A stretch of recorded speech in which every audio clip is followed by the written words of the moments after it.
Alors dans cette vidéo, on va regarder quelques exemples et contre-exemples d'estimateurs. Donc comment est-ce qu'on démarre? On démarre avec des observations, donc un n échantillon, x1, xn, plop plop plop, d'une loi à paramètres. Par exemple, la loi, on va dire au pif, franchement ça n'a aucune importance. Par exemple, ils suivent la loi n θ carré. C'est juste pour dire que dans la loi, il y a des paramètres. J'aurais pu mettre n θ et sigma 2 si on veut, on s'en fiche en fait. Ou j'aurais pu mettre θ là-dedans et puis n'importe quoi en fait. L'idée c'est qu'il y a un paramètre quelque part dans la loi.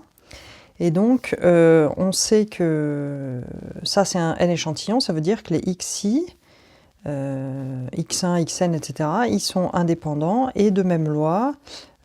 N θ carré par exemple. Ok, et donc maintenant ce qu'on va appeler un estimateur, donc là le paramètre qu'on va choisir c'est θ, on pourrait choisir sigma ou n'importe quoi.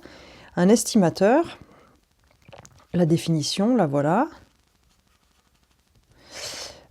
C'est n'importe quoi, donc, mais vraiment n'importe quoi, qui se calcule à l'aide des xi.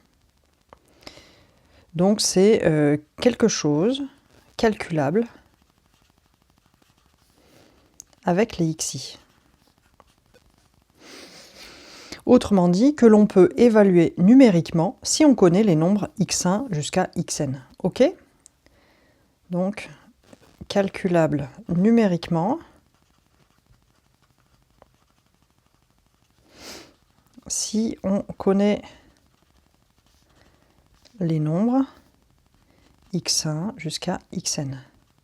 Ok? Donc là, on va y aller juste avec ce truc-là. Est-ce que c'est calculable numériquement si on connaît les nombres x1, xn? Donc je vais vous donner des exemples et on va regarder si oui ou non. On va regarder d'abord des exemples et ensuite des contre-exemples. Comme ça sera, on ne va pas tout mélanger en même temps. Alors, comme exemple, T1, on va dire x1 égale x1. Oui, c'est un estimateur, parce que si je connais les nombres x1, xn, en particulier je connais le nombre x1, donc je peux le calculer. Donc oui, c'est un estimateur. Un autre, 2x2 plus 1. Est-ce que c'est calculable? Bah oui, si j'ai tous les nombres, en particulier j'ai x2, je peux faire x2, j'ajoute 1, c'est bien un estimateur. Ensuite, je continue. T3, je vais prendre xn bar. Autrement dit, la somme des xi divisé par n. Donc ça, qu'est-ce qui se passe? Si je connais tous les xi, je sais combien ils sont, puisque c'est il suffit que je compte combien ils sont, je divise par leur nombre. Donc ça, c'est calculable. Oui. Ensuite, qu'est-ce que j'ai d'autre? Qu'est-ce que je vous propose? T4. Je vais faire x2 plus x3 plus x4 et je vais diviser par 12. Et bien ça, si je connais les xi, c'est calculable aussi. T5, je vous propose de dire que c'est sinus x1 plus 1 plus x2 au carré, et puis je vais mettre une racine. Alors là, si je connais x1, xn, je connais x1, donc je peux faire son sinus. Si c'est un nombre réel, c'est bon. Ici, ça c'est un nombre au carré, j'y ajoute 1, c'est un nombre positif, je peux prendre sa racine carrée. Donc si je connais tous les xi, je connais ça, je peux le calculer. Donc oui, c'est un estimateur. T6, un autre estimateur. Somme i égale 1 à n, i xi sur n. Ça marche aussi, puisque si je connais tous les xi, bah, je peux faire i, ça veut dire je fais 1 fois x1 plus 2 fois x2 plus 3 fois x3 plus 4 fois x4, etc. jusqu'à la fin, puis je divise par n. Ça, c'est aussi un estimateur. T7, je continue, hein, tant qu'à faire, histoire que ce soit vraiment clair. Hein. xi plus i fois xi plus xi au carré, divisé par n2 plus n plus 1, hein, pourquoi pas? Bah, tout ça, pareil, c'est calculable. Je fais x1 plus une fois x1 plus x1 carré, et ensuite je divise par ça, plus ensuite x2 plus 2 fois x2 plus x2 carré, etc. C'est calculable à partir des xi. Ensuite, qu'est-ce que je peux faire d'autre? T8, je demande le max des xi. Bah, si j'ai tous les xi, je peux trouver le max, donc oui, c'est calculable aussi. Qu'est-ce que j'ai d'autre comme exemple? T9, je vais dire ça fait 0 si tous les xi sont inférieurs ou égal à 1, et ça fait 1 sinon. c'est-à-dire s'il en existe au moins un qui dépasse 1.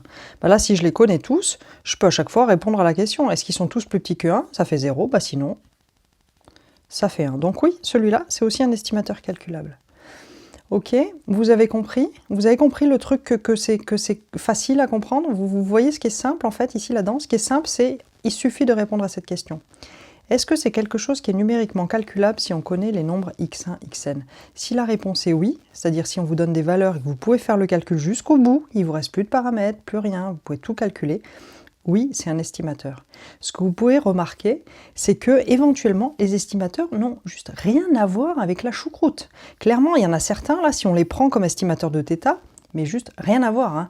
Parce qu'effectivement, si on sait que θ, c'est la moyenne, il y en a certains, pour calculer la moyenne, prendre ce truc-là, c'est juste n'importe quoi.